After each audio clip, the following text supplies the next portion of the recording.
गांव के किनारे एक पुरानी विशाल हवेली खड़ी थी। इसकी भयानक कहानियां पूरे गांव में फैली हुई थीं।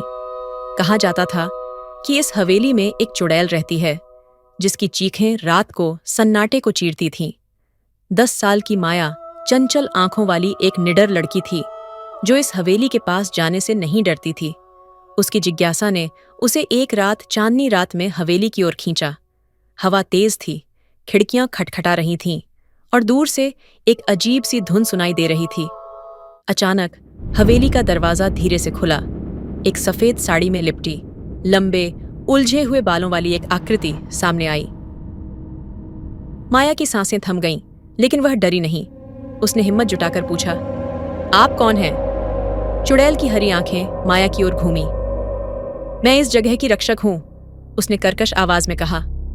माया ने पूछा, लोग आपसे क्यों डरते हैं? चुड़ैल का चेहरा थोड़ा नरम पड़ा।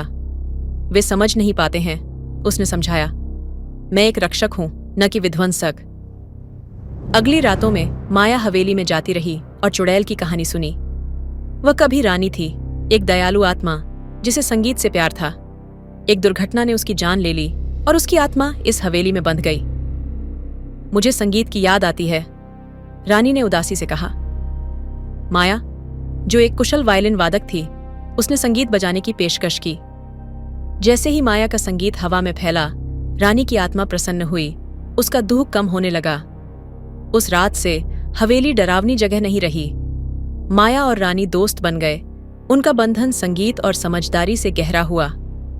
ग्रामीणों ने उनकी दोस्ती देखी और चुड़ैल को एक नए नजरिए से देखा। अब वह एक डरावनी आत्मा नहीं थी, बल्कि एक गलत समझी गई आत्मा थी, जो बहुत ही दयालु आत्मा थी